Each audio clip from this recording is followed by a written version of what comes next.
All right, this is creating a culture of learning, and I'm Mallori Steele. For those who may find it helpful, I am wearing black glasses, gold and white earrings, a black dress, and I am a brown skinned woman. So you probably expected Brandon and not me. Hello. But that's okay. Brandon was going to moderate this session. We had a little bit of technical difficulties. So I am going to be here with Miss Anitra, and I will let her introduce herself. Hello, everyone. It's great to see you all. My name is Anitra Butler-Ngugi, and the Ngugi part of my name comes from Kenya. So I'm a Kenyan American. I am actually wearing kente cloth and brown glasses, and I am a brown skinned woman. Thank you. Thank you guys. So this fireside chat, I'm trying to put some I'm gonna tell you guys up front, bear with us because we had this change in the past like 3 minutes. And so so just bear with us as I get settled. Bear with me, let me put it that way. So this fireside chat, I actually asked Anitra to participate maybe 2 months ago. Yeah. And a lot of people know Anitra as the instructional design lady. And so I feel like I'm fangirling whenever I get to be around her, engage with her. She is a wealth of information and knowledge. And so we want this to be a very interactive, engaging conversation. So add your questions, add your comments, all that in the chat. We have a list of questions, but we can pivot. That's what a fireside chat is all about, right? So this is Yes. just a conversation, and we want to get you guys involved. We have Tiffany offstage, who is our producer. So she may add some of your comments to the stage that so we can see. And this is all of us together, except you guys are silent. So jumping on. All right, Anitra, what strategies have you found most effective for fostering a culture of learning and continuous improvement in your organizations? Okay, so I have actually been in higher ed for a good part of my instructional design career.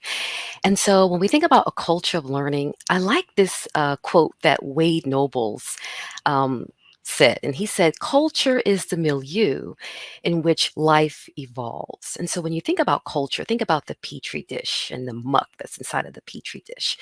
That muck is that milieu in which we are forming life and we want to bring life. And so in our organization, we look at what phase we are in the continuous learning process because we're not only developers of instruction and training, but we're also learners ourselves in this role.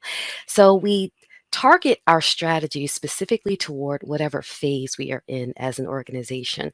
And so there are four phases. We have the beginning phase, the early middle, the late middle, and then the ending of the phase to go into the next cycle of learning.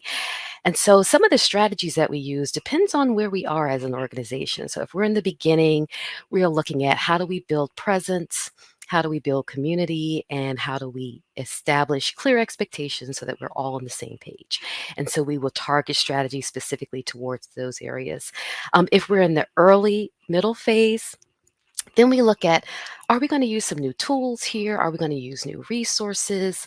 How are we going to continuously nurture the growth of our community? And how are we going to keep this ball rolling? Because, if you start any initiative, it can definitely slow down. So what are we going to do to keep that momentum there? And then in the late middle phase or the third phase, here's where we are interrogating our process. We're asking each other's questions. We are assessing how are things working. We're coaching each other and we're empowering each other. And that could be as a team of instructional designers or supervisor to team or team to actual faculty or faculty to students. So it can just encompass all of those layers of the organization. And then in the last phase, this is where we're starting to bring a closure to this first part of the cycle and move on to what it is that we want to focus on next. And so we start pruning away things, what's not working, what's getting in the way. We're definitely reflecting and sharing and wrapping up, preparing on what we're going to work on for the next phase. So that's where we get that continuous learning happening.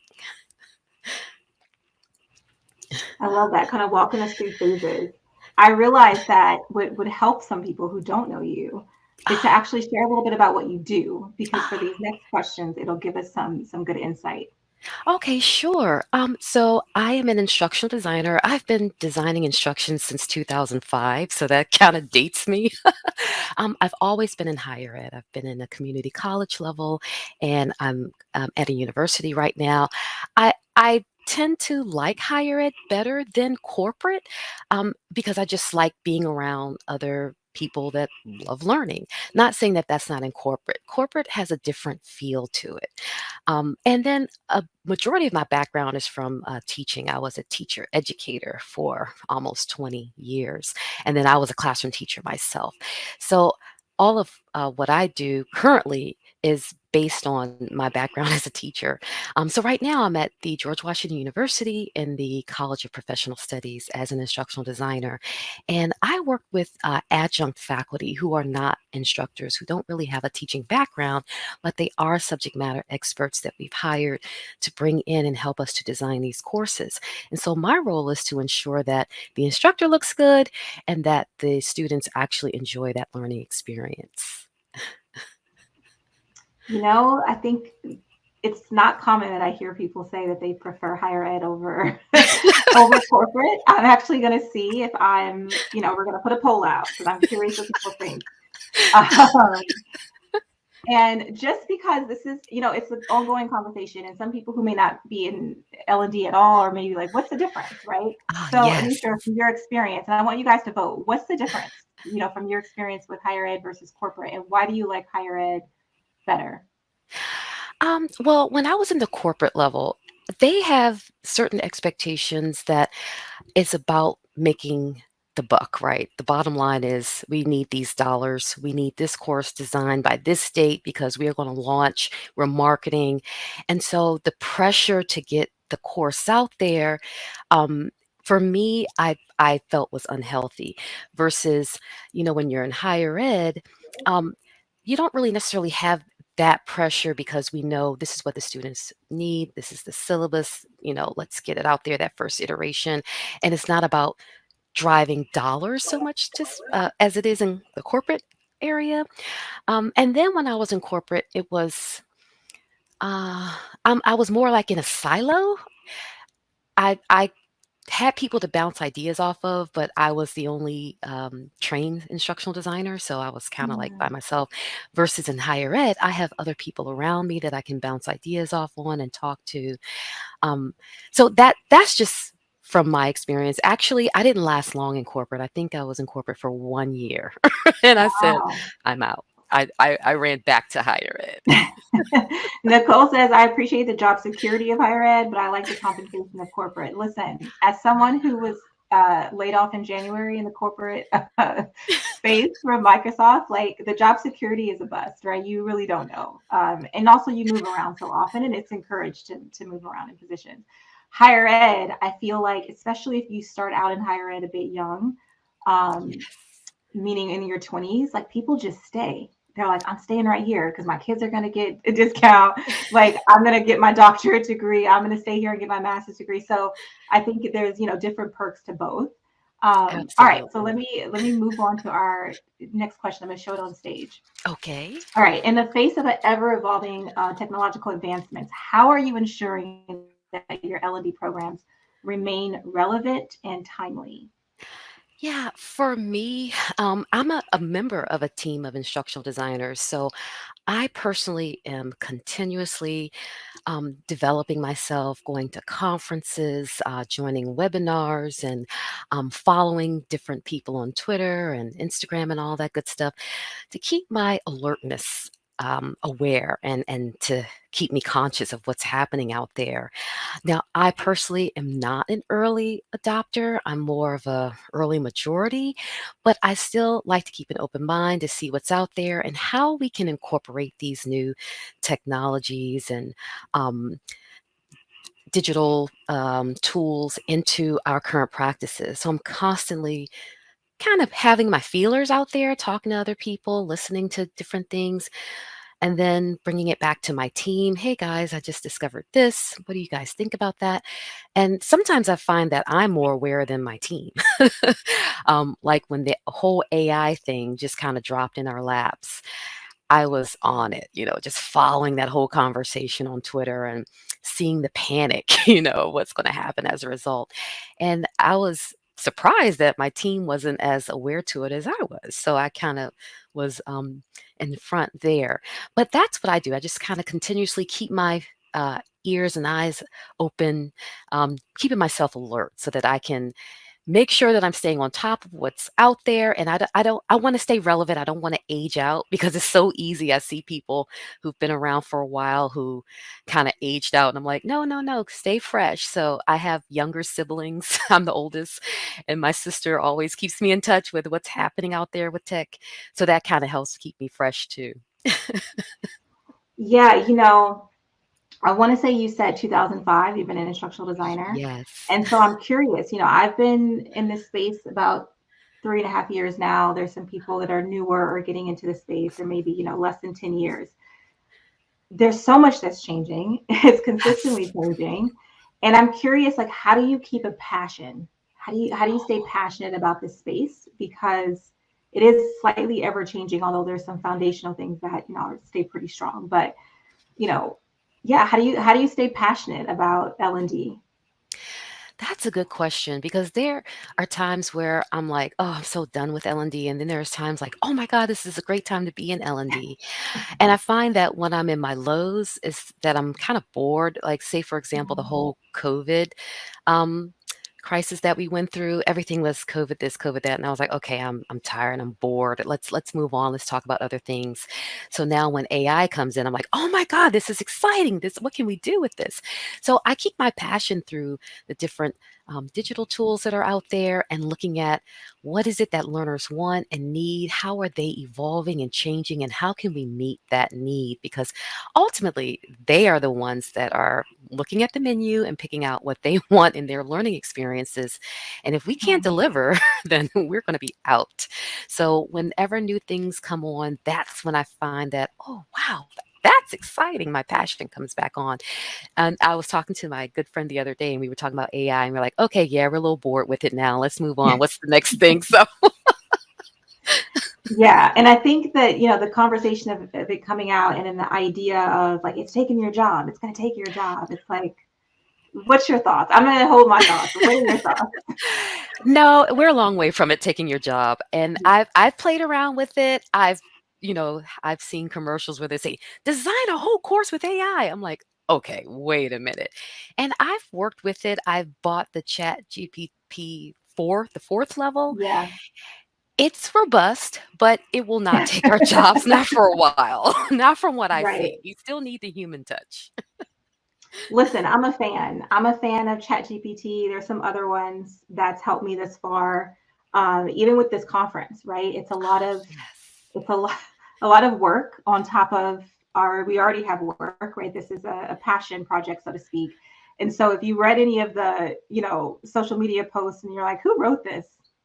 I Yes. didn't. I edited it. Okay. I went in and changed a few words, but I was like, I don't have time for this. So what's the fastest, easiest way? So I think that, it complements our work and it's helpful if you know how to use it and know how to use it well. But I don't think I agree that we are years away from it replacing anything.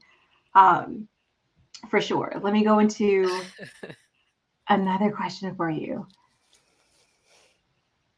All right. So, what role do managers and supervisors play in promoting a culture of learning within your organization? Okay, well, thinking back to Wade Nobles' definition of culture being where life evolves, as managers and supervisors, they have to keep a pulse. And is life evolving or is it dying? And so I call it a with itness. They have to be able to keep in touch with what's happening and be one step ahead to make sure that life is still there. Um, so, what I've noticed in my organization is that my team, my manager is a wonderful, wonderful manager, always checking in. We Slack, and Slacks don't even have to be anything work related, just checking in. How are you? Thank you. Those just simple things that keep life evolving, right? If I have a question, I feel safe asking. I've been to organizations where if you have a question, you don't feel safe asking, so you have to go off and do your own research. And those are areas where it kills life, right? But making sure that um, your people are thriving in the organization. Looking at our schedules. Do you want to work from home? Do you want to come in an office? So I like that where I can choose where I work and how I work. Because I'm one of these people where when I sit down at my desk, I don't start right away. I kind of pay my bills first, then get to work. So it's nice sometimes not having somebody breathing over your neck. And as long as the work gets done, that's what matters. And so for that, I would say managers and supervisors are in charge of, making sure that life is there, bringing life.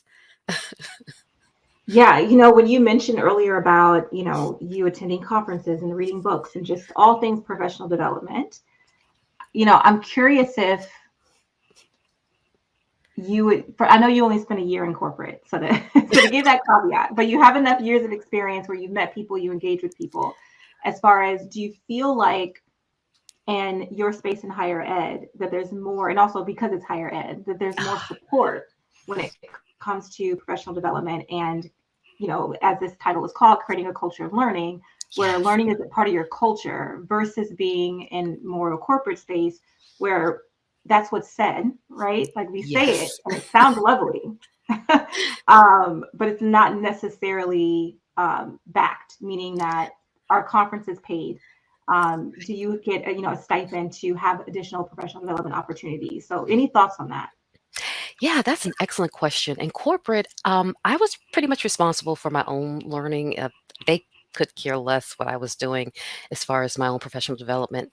They just wanted to know what my credentials were and get this done.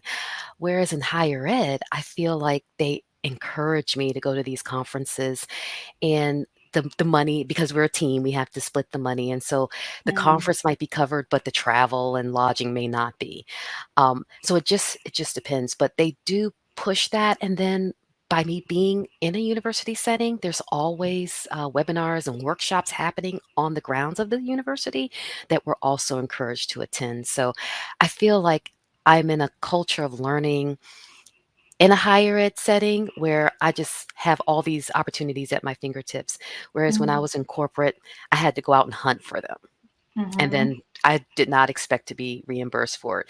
And one thing about corporate, you have to have your own laptop. And if you didn't, if they were purchasing it, they gave you like a limit. So what you could buy on that limit was like, I don't know about that. And it was always about weekly check-ins, but the weekly check-ins were on like this app where you would kind of give a high five, how'd you do this week? And Yeah, so I felt that that was kind of artificial. yeah. Now in corporate, I did have a good supervisor, so she compensated for that high five, Mm. but I just thought that that was so artificial. And I feel like it's a theme, even though, we're still technically morning and there's so many sessions to go, but like in the sessions I've been in, that's the theme topic, right? About the importance of having a supportive manager or a director, Yes. because it makes a world of difference when you want to, yes, I'm here to do my job, but I also want to have some professional development so I can move on to other things or just improve myself. Dayron mentioned his Absolutely. section that, some people are incredibly ambitious and they want to become the CEOs or the, CFOs, et cetera. Like as high as they can go, that's what they want to do. And other people are like, I'm Yes. fine just being an independent contributor. I just want to do my job, do what I need to do and go. And so when it comes to specifically our community, so now speaking specifically to the Black community, when it comes to, I would say advocating for yourself when it comes to professional development and not even connected to career growth, right? But just your own professional development. Um, do you have any advice or suggestions about like, A, why is it important and why you should care? Yes. Um, you definitely have to advocate for yourself Mm, because I find that no matter where you land, um, folks would rather take the money and do other things with it. And there have been times when I've gone into my own pocket and just financed my own development because I knew my end goal. I knew ultimately I'm going to be working for myself and I need to develop myself. And if I don't invest in myself, who else will? Um, so when I am landing in organizations, let's say that they only have $300 to give you for the year, some of these conferences are way more than $300. Um, Yes. so in that case, I've talked to my supervisor and I'm like, okay, can you help me? And they'll say, okay, well, apply for this grant. So I've done that. I've written several grants to fund my professional development. Hmm. But there's been times where I've just had to find the money on my own. Like I wanted to do some Yeah. international conferences. And of course, that's like frowned upon. What? So when I wanted to put myself out there, I just went out and did some freelance gigs and found the money to finance my own way. So, yeah, as a person of color, a woman, a female, or male, wherever your organization is, definitely look at your long term goals. What is it that you ultimately want to do? And then Hmm. look at what's out there that's going to help develop that. Look at the money that you have in front of you, and then what else do you need to do to kind of compensate for that? And in some cases, you might just have to get a job in higher ed. Like right now, I'm actually working in higher ed to pay for my doctorate. So that's really why I'm Yeah. here. Yeah. I'll pull from the chat. Joni was sharing how she spent 20 years in corporate. I think she's still in corporate. So she's been in corporate for 20 years and has a great experience with managers, support, and compensation. But she's curious about higher ed.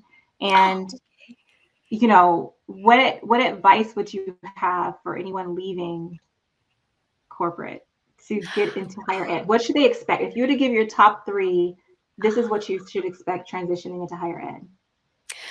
okay, let's see. My top three. I would say number one, higher ed is they create these portals, if you will. I'm going to use Wade Mm-hmm. Nobles' language, where when you're in that portal, you're a part of that team, and Mm-hmm. people are going to check in. So if you're a type of person that you like being in a silo, that's different. You're going to have to open up a little bit more.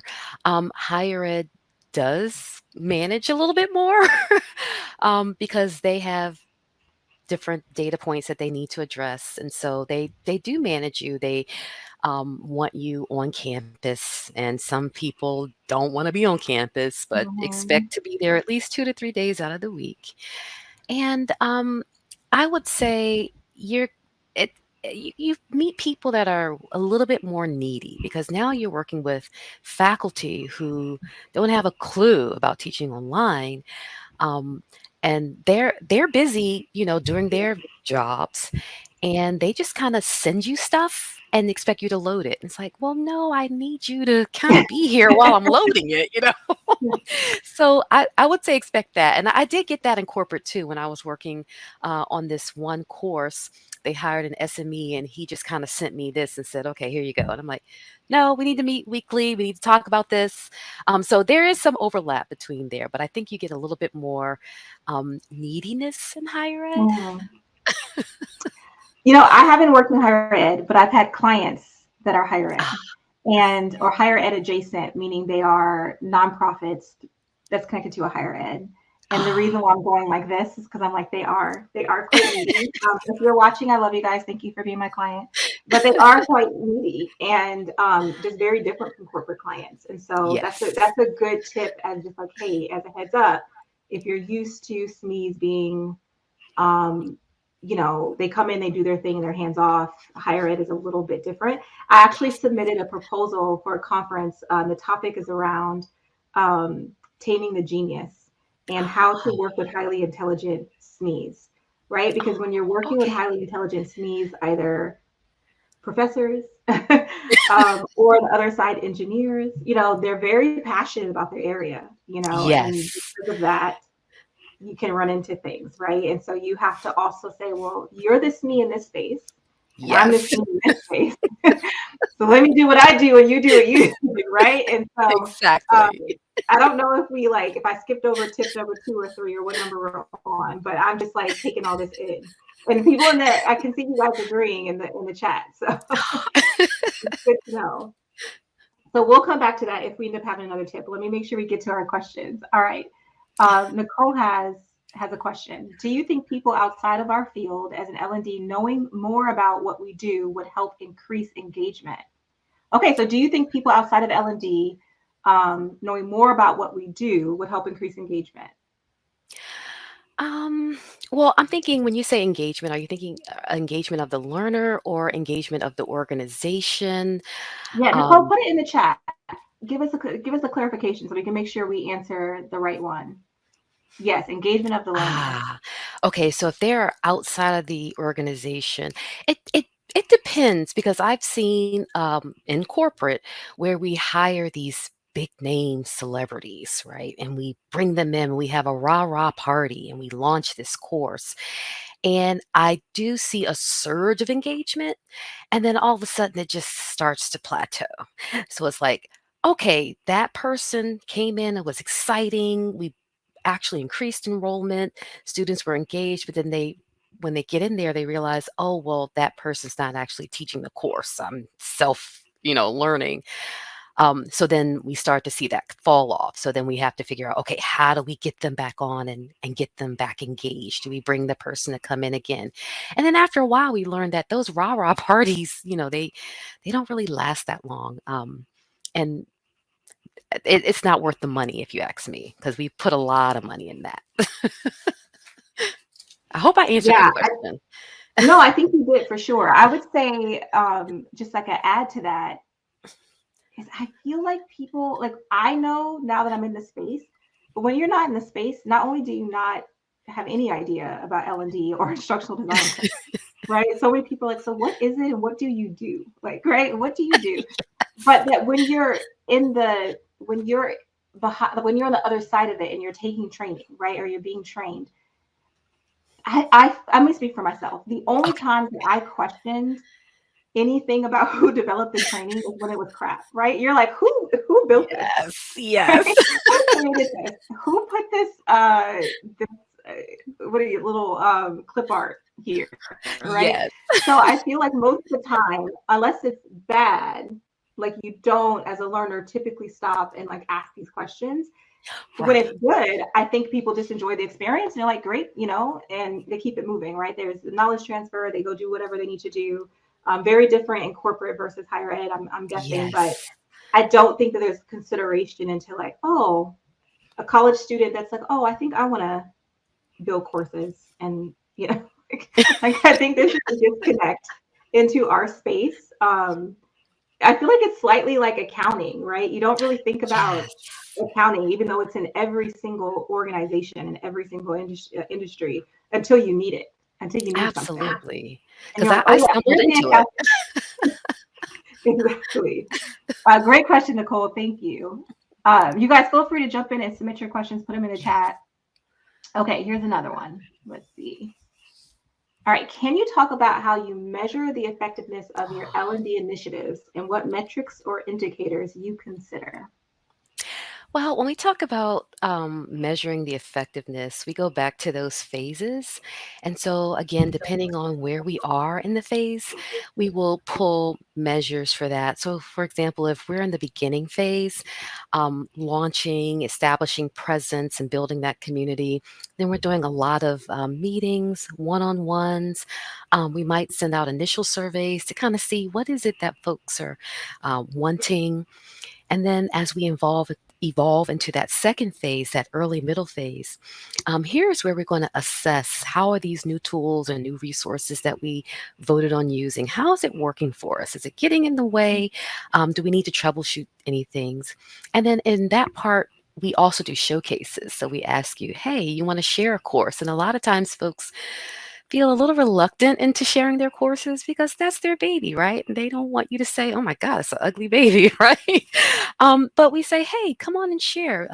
It's a safe space, so we're not going to be criticizing." And then we're also pulling data from any of the data collecting platforms that we're using. And then in phase three, in that late middle phase, we're looking at our SMART goals because initially they have us to set those yearly SMART goals. How are you doing? Are you achieving them? Do you need help in getting there? We're looking at coaching. If you needed coaching, how can I help you? Again, more surveys. How are things going? Just kind of checking in. And then in that last phase, when we're starting to bring closure to that first part of the learning cycle and going into the next part, we're looking at pluses and deltas. What went well? What can we fix? And then what is the data telling us from students? From our LMS, from the different data collecting platforms, and where is the need being highlighted? So, those are some ways that we kind of assess to make sure that we stay on top of things. And of course, the manager or supervisor is also monitoring, making sure that we're right on course. Let me ask you a follow-up question about that based on your Okay. experience in higher ed, because I feel like the metrics conversation is quite unique. And let Yes. me, again, I'm speaking from my experience. So you guys do not attack me in the chat. So from my experience, sometimes a lot of data is made up, where it's like Ah, we're going to just make this up to fit what we want to happen. We don't always have access to the right metrics to even compare to KPIs. I'm not exactly in, and again, I'm speaking from a corporate perspective. And so, in your experience, what is the, let's find the best politically correct word for this.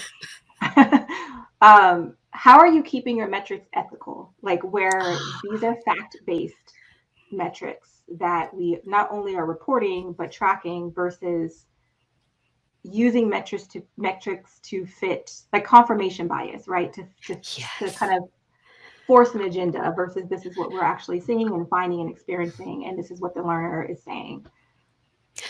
That's an excellent question. And um, we've run into that when we've had to assess courses for quality assurance. And so we've been Mm, using Quality Matters as our assessment. And sometimes when you are friends with the SME and you are going through and assessing the course and the score is not that high, then you'll go back and say, oh, well, I know what they were trying to do, so I can yes. just tweak it. In those cases, we have to be really careful because we look at it as an opportunity for learning. So if you're cushioning the scores, Mm, then how are they going to grow and how are they going to evolve, right? So I ran into that with an instructor whose score was really low and he was really offended. And I had my supervisor kind of sit in on the meeting with me to deliver the bad news because I didn't want this to taint our relationship because I had worked really hard to build that relationship. And side note, guys, as an African American female, showing up, you really have to kind of prove yourself because sometimes they think you're there to meet a quota. And then you mm-hmm. show them, no, I'm not meeting a quota. I actually know what I'm doing. So I had worked really hard to build that relationship, and I did not want the data to taint it. So I had my supervisor kind of sit in and help with that conversation. So I say it's all in the culture. Like, are people fudging the numbers because there's another threat, so they have to do this? Mm-hmm. If that's the case, then it's a toxic culture, and that I'm not comfortable working in. So I would definitely say that the culture that I'm in now is very open, it's thriving. And so if we do find that, these numbers don't look good, how are we going to present it? We do have a team that will kind of have each other's backs Yeah. so that we don't necessarily need to cushion these numbers and make it look like what it isn't. There's a few people earlier, way earlier in the chat that, and I didn't get offended. So I was like, let me just take this nicely. They love your voice, Anitra, right? They're Oh, like, thank you. you love her voice. Her voice is so sweet and calming. And I feel like you saying the phrase cushion the numbers is the nicest way to say you're lying. Yes. Let's not lie. Right? You said, if they're going to cushion the numbers, it's such a nice way to say that. I love it. I'm taking notes from you, if you know it or not. Not even about L&D. I'm like, I just love the way you phrase stuff. Okay, I'm gonna uh, put this put this, thank you, Julie, for this question. Let's put it up here. Okay. How might a corporate L&D build interest in their customer community for a panel discussion of the engineers? Customers are engineers implementing the solutions, our own build and maintain. So they share a common vocabulary. Okay, I think I'm following. So, and then Anitra, you jump in. I just want to make sure I'm understanding the question, Julia. Okay. Um, so how might corporate L&D build interests for their customer community? Because some learning communities within organizations, they also do training for customers, right? So that's not as common in a lot of L&D space. Sorry, a lot of corporate spaces, but in some corporate spaces, there's training internally, there's training for vendors, and then there's also training for customers. So customer facing Yes. training where the engineers are actually providing the training because it's a mutual kind of language. I ran into that a lot in Microsoft where the engineers are like, this is how you say it, this is how you explain it. Um, and so I would say from my experience, the balance with that, we rarely had engineers providing the training or doing instructor led training, but they were SMEs. But a lot of the language and the vocabulary, the issue with that is that you have to consider, like, these engineers know a lot, and then they assume that other engineers know as much as them, and so there has to be like this balance of like, we have to just make sure we're considering the lowest common denominator of like what their knowledge is based on this information. So anyway, based on this question, and using it in your space of higher ed, um, what are your thoughts on this? Yeah, that's actually a deep question. And I was thinking about Mm-hmm. it from both perspectives. Like, if I look at it from the higher ed end, that's all we say is students first, students first. What do the students want? I'm doing this for the students. So much so where it kind of gets on your nerves because we know some things that folks are doing is not for the students, right? But they want to say that. But then on the corporate side, it was more of, what does the customer want? What is the customer saying? And the only way that we got that information was from marketing. And it's the marketing folks that were really talking to our customers. So I really didn't have a clue as to what the customer wanted. I was more in the background, just kind of building the courses. But if we needed something, then we would get the marketing manager on the phone, and then they would be the one that could tell us about the customer, which I thought was so weird because I'm thinking, if you're building a course for a learner, you need to know that learner, right? Why do I have to go through marketing to get that information? So that was my experience. I hope that I answered the question. Yeah, I mean that's the reality of L&D is that we all work in such different spaces in a variety of spaces, Yes. and our learning programs and training programs are so vastly different. Yes. And sometimes we can be in a silo of like this is how it works. Some people never work with engineers, right? That's just not Yes. their space. And some people strictly work with finance experts. Some people strictly work with nurses, right? Or those are their learners, those are their personas. And so we can only share from the experience that we have. I want to share Yeah. this question on stage. I think this may be the Okay. last. Um, oh, great. Thank you. Thank you, Tiffany. Okay, in your experience, what digital tools have been highly effective as an instructional designer in higher education? That's a great question. Yeah. So, um, gosh, there's so many tools out there. It becomes overwhelming, right? And so we always look at what is central to meeting the learning goal, meeting the learning objective. And so we kind of purchase tools that will give us the most bang for our buck.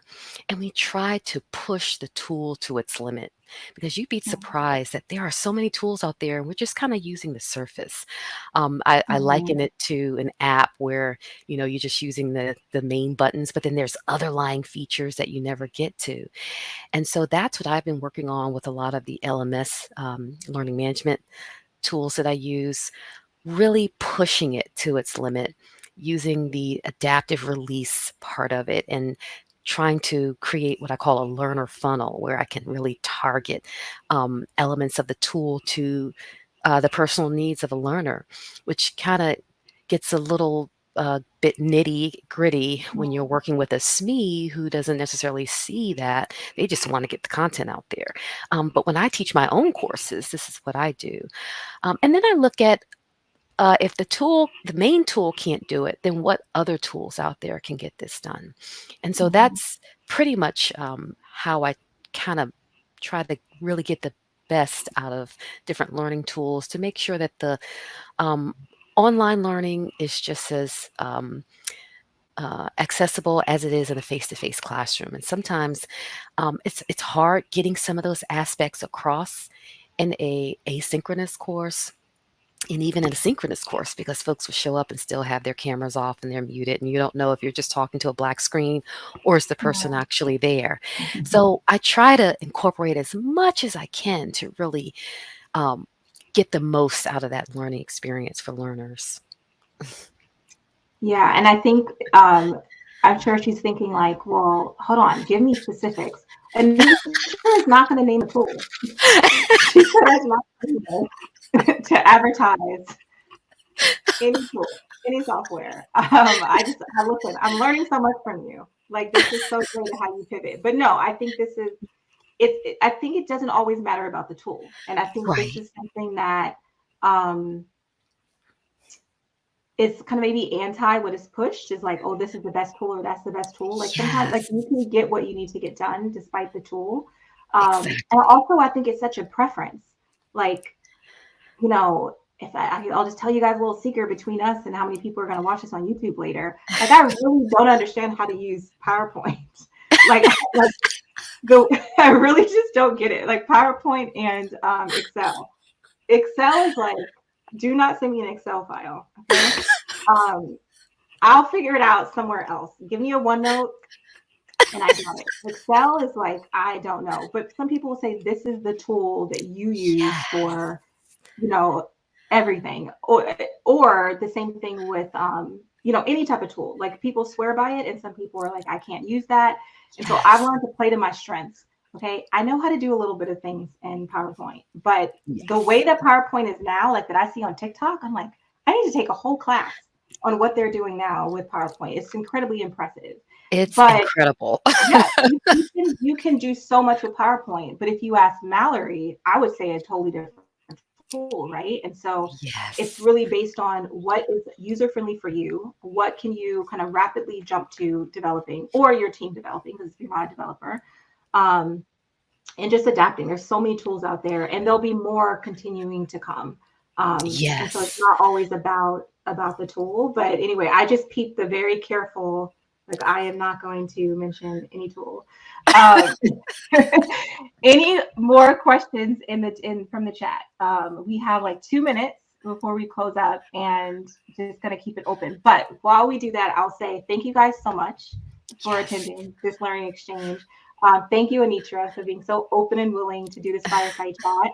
I know it is slightly out of your comfort zone, but this was amazing. This is incredibly helpful. I'm sure everybody got little tidbits and tips out of it. I will ask you to put in the chat. You mentioned maybe 3 or 4 times a particular man that you reference. I don't know if he's an author or what, but if you put his name in the chat for us, so everybody just kind of has that. I think you said Wells. Did Oh, Wade Nobles. I'll put his Wade name in the chat. Nobles? There we go. Yeah, put that in the chat Yes. for us. He's an Um, African American psychologist. okay.